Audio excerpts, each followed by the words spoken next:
not sure about how I'm feeling about working outside. I don't have a fuel gauge, and it's terrifying because I don't know if the light works. My biggest ever fail.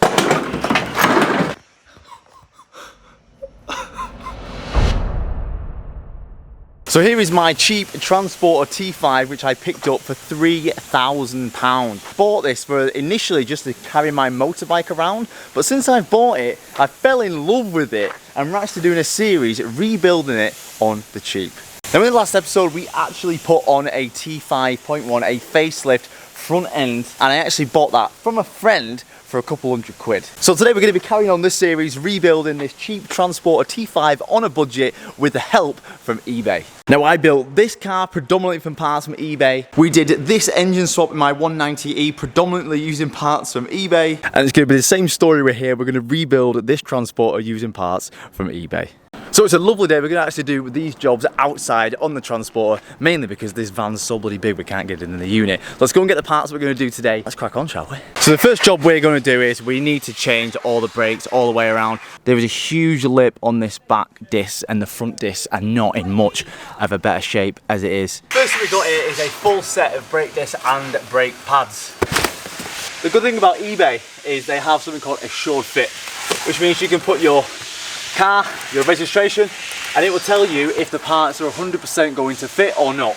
Now not only that, is that you can get parts a lot cheaper on eBay than a lot of mainstream retailers. So just having the fact that it will tell you if it's going to fit or not, and it's cheaper, is a huge benefit. Because it's guaranteed to fit your vehicle, if it doesn't, you can return the item for free, giving you confidence when buying car parts. And until September the 15th, they are doing 20% off on all tuning and styling parts. Click the link in the description below. So the first step is to jack up the van with a jack that works. This is a good jack, isn't it? Once you've got a jack that works, start taking the wheel off. I know most of the people that watch my channel are actually quite good at working on cars, so I'm not going to tell you how to suck lemons, but let's change these brake discs. You're actually changing the pads and the discs, so it doesn't necessarily matter if we kind of scrape the disc a little bit. So to make this easier, what I'm going to do is I'm actually going to push the piston back just by using the disc.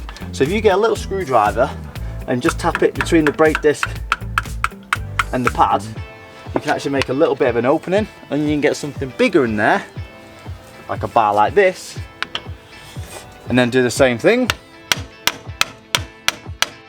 And then you can actually just lever, it will just pop the piston back in. The whole point of me buying this van was mainly to carry the motorbike around in, but I eventually did want to tow with it as well, as I could fit all the tools in a lot easier, and I could fit a double bed in there a lot easier as well to sleep in. But I just did not feel confident towing with the Transport the way it is now, because the brakes are really bad, and I do think something is a bit wrong somewhere, so we need to do this. Everything's so much bigger than cars. I think it's the first time I've actually worked in a van, and everything's just massive. Like, look at the size. This retaining knot here. I don't even know if I've got that size bloody tool. So when you're not working on a lot of German stuff, especially VWs and Audis, they like to use something called a multi-spline. A multi-spline are a triple square, and it's basically like a Torx, but double the amount of teeth. And it's only really VWs that use them. Quite annoying. But you can buy sets like this, and you can actually get these on eBay really cheap as well. I think this was like £15 or something. So definitely worth it, and you've actually got a load of hexes in there, Torxes, and all the multi-splines that you need as well. Try not to use any kind of sidewards torque, so a gun is perfect for this. If you use a ratchet, the multi-spline ones aren't as bad, but if it's a Torx or anything in here, try to use a gun, because the more when you turn, it wants to kind of round it. And then the disc should just pop off. So after a bit of cleaning with the wire wheel, we're going to put the two discs up together and make sure that they will actually fit. Make sure they're the same, and of course they are, because we use assured fit. We can actually start putting the brakes back together. Now, some Transporters came with a brake wear sensor, and some Transporter T5s didn't. Mine doesn't, my old pads don't, and I don't actually have the wiring inside the car for it. So all we're going to do is we're going to chop this off. After a bit more cleaning, we can get onto the argument. Do you use copper grease on your brakes? I've seen both sides of the argument. I've seen a lot of people say copper grease don't come from brakes on the factory, why use it? But then in my case, I'm always working on shit. I always like to use a bit of copper grease. So we can put the caliper back on, tighten everything down, and then that is our front brakes done. Hopefully we can get the backs done just as quick. Now the backs are by far the worst out of two of them. And after actually I drive the car for quite a distance, I can still see quite a bit of like rust on the brake disc. Now that could just be that they're warped and the brake pads aren't touching the full disc all the way around, or it could be the fact that the actual piston might be a little bit stuck. So this is the most important thing that I need to do, because the back brakes are by far the worst. They are going to be somewhat similar to the fronts, but you have got the handbrake involved, and you usually have to wind back the back piston instead of pushing it in. So it's a little bit different procedure, and we need a little bit of a different tool as well. One thing I hate about this car is the rear suspension. It's on a really cheap coilovers, and the rear end just knocks all over the place. To me, it sounds like the springs touching and the springs binding. It's a really like loud knocking noise.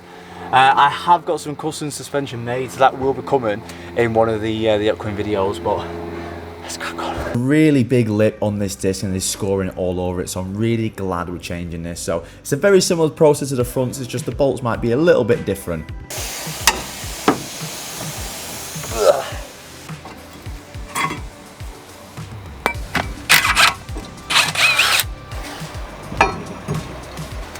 Now the front pistons are actually pushing, so you can literally just get a big grip or do what I did and push them in, but the rears are actually wind back, so they're actually on a spline inside here. So if you just push this, it will not move. It has to be pushed in and spun at the same time. So this is where you get this, which is called a wind back tool. So the idea of that is that this presses against this side of the caliper, and then you basically wind it against itself, and it'll wind back in the piston. Now my Transport had a brake wear sensor on the back, but luckily enough, the new pads that I ordered came with brake wear sensors on the back pads. And that was pretty much it. As far as brakes go, that was actually quite a simple one considering the age of the car. I've sometimes had brakes that can be an absolute nightmare, like bolts rounded, things seized, pistons seized, rubbers split, but we're 75% of the way through and everything's been okay. So I'm going to go and do the other side, and well, now I've said it, I'm probably going to have an issue, but touch wood, we don't have any issue on the other side. Right, that's the last one done. All brakes are done. Not sure about how I'm feeling about working outside. Kind of like the fresh air, kind of like the breeze. I'm not sure about it, Sitting on the floor, not about it. Not about it, guys. So what I'm going to just drop on the floor, take it for a quick test drive, make sure that the brakes are okay, and carry on with what we got. There was definitely an issue before, because I've literally not even bedded them in yet, and whoa! So there was definitely some kind of issue with the brakes, because they feel amazing. I would be comfortable towing now, but I would not be comfortable towing before. Well, I wouldn't be comfortable towing because it's still slow, it's really slow, but we're going to actually put a map on it, and hopefully I can tow with it then, because I can use the X5 less. Because obviously look all the space I've got, do you know what I mean? I'm just ruining the X5 by throwing all the tools in it. So, but like now, I would be confident stopping with a trailer now, which and they've not even bedded in yet. I've literally drove about 10 meters, so they're gonna feel amazing once I've bedded them in. So not only can you fix cars, build cars, and maintain cars on eBay, you can actually modify them as well. So we've actually picked up a front splitter for the Transporter as well. Now, I did say a few videos ago, I'm not fully sure what I'm going to be doing with the front end, whether I'm going to just be painting it white or whether I'm going to be wrapping the whole car in this grey. I do think I'm going to be painting it white, just because it's a lot simpler. I hate wrapping cars, I hate the process of wrapping cars, I hate dealing with a wrapped car. I just don't like wrapping cars, and especially when it's not a car, but it's a van. Not only is it going to take twice as long to wrap the whole car, it's also going to be twice as expensive. And I actually quite, I don't know, I would love to wrap it, but my budget says just paint it, Lee. But I'm not fully sure what we're going to be doing yet, so let's just install the front end, install the splitter, we can remove it, and then we'll actually figure out what we're going to do with the front end. Oh yeah, shiny. Now this splitter actually came in 3 pieces, which I wasn't too pleased with when I opened the box, but I'm guessing that's just so they could post it to me easier. But to be fair, once you screw it together, it actually looks really good. Multiple ways you can fit a splitter, some will tell you you're right, some will tell you you're wrong. Now there was actually a fitting clip included in this splitter, so what I'm going to do is I'm going to add the strength at the sides and just bolt it at the sides, and I'm just going to use some self-tappers along the front to make this job very easy.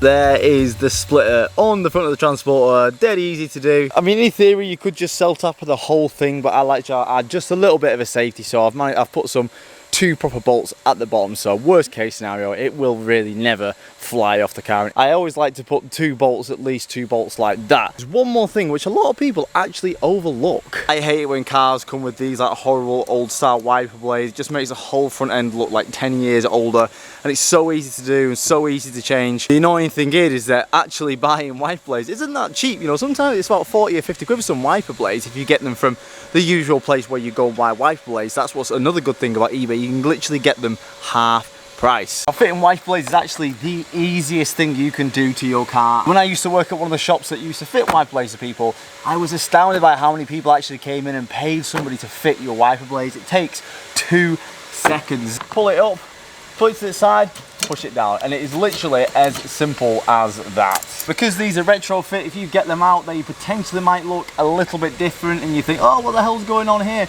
It's not, it's just because it likes to cover that old style mounting. So all you got to do, pop this bit up and then just do the exact same thing. Put it in, give it a bit of a wiggle until it clicks, push it down, bosh. So that's all the eBay parts that we've actually got to fit today to the transporter, but it's not the end of the video. Probably my biggest ever fail I've ever done working on a car, but we've actually got to go back in time a few months where this big mistake actually happened. For the time being, don't forget to check out eBay where you can find the right part at the right price, and don't forget to shop tuning and styling parts for an extra 20% off until the 15th of September.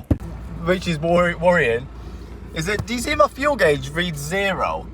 Ever since I put the facelift on, I don't have a fuel gauge, and it's terrifying because I don't know if the light works.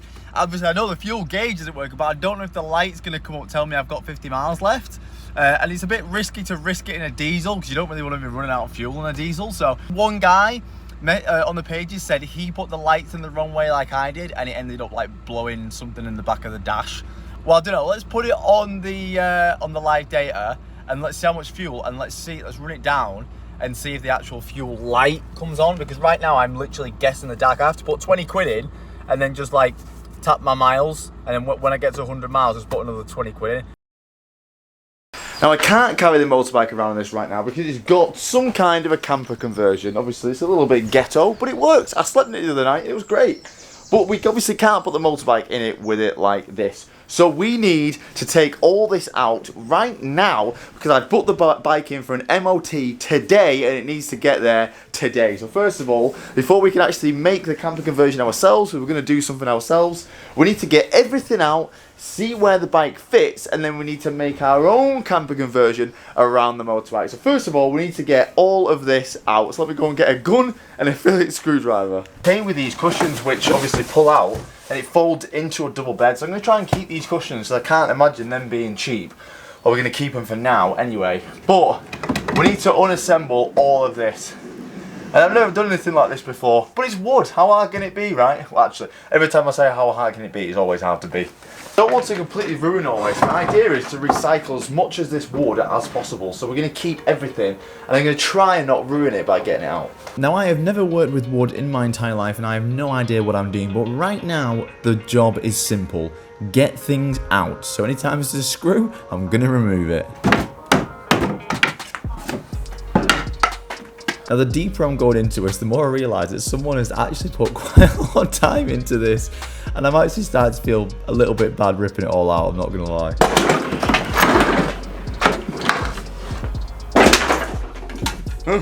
Something broke then.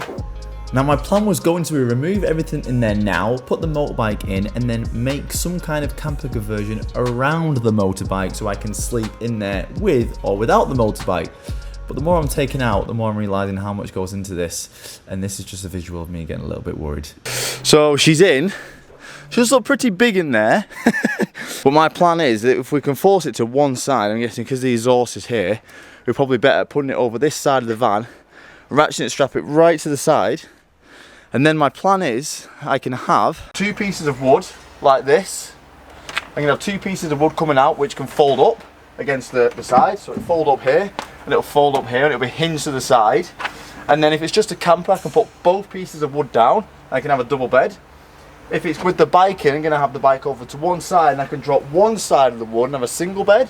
So it won't be that difficult. I just need to make beds on a hinge to here. So we'll hinge it here so it come like this. And then I can have legs which hinge up and then hinge down and lock. So well, the plan is it'll be like this, as a single bed. It hinge up and then hinge up. Oh, simple. Absolutely simple. It's going to be the bed. We're going to hinge it to here. So this can do this. And then this is going to be the leg of the bed. We're going to hinge it to here on a lockable hinge. So when we lift it up, we can put the legs down. And when we want to bring the bed down, we put the legs out and we bring it down. And it's going to sit like that. Right? Obviously higher, it's going to be up here. And then we can put one on each side. And then we've got double bed, single bed, or whatever. Now, I did ask someone yesterday who's done some camper van conversions. He said, don't measure it perfectly. You have to leave a gap. If you measure it perfectly like this, if you're parked on a slant, the body flexes, and instead of coming together, it'll sit on top of each other like that. So we're going to have to leave a bit of a gap, but we're not there yet anyway. So we can't bolt that to the wood. Well, we probably could, but I don't trust it. So we're going to have to bolt it to the inner frame. So we're going to take this wood off and see where that inner frame of metal sits. So the inner frame is basically a stronger bit of metal which will actually be strong enough to bolt things to. I'm just hoping it's in the right position for the size of the bed that we need. I've actually got these holes, sorry about the noise of the truck out here. So I've actually got these holes all along the frame. I can't see why we can't just put a rib nut in there and then that's when we can put our hinges and that's where we can hinge across, because that is going to be quite a nice kind of height, to be fair. We could fit loads underneath and get all the tools underneath there, and we have the bed, and that won't be too long for a leg. So what I'm going to do is I'm actually going to start the old frame that we took off, which pretty much was a bed. I'm going to start seeing if I can somewhat rebuild that and just use that frame as a bed. Word of warning, all carpenters, please stop watching at this point, or if you want some free comedy, please continue. So this was the old main bed frame, so I'm going to be taking it apart to try to reuse any wood that I can to make myself a flat, foldable bed.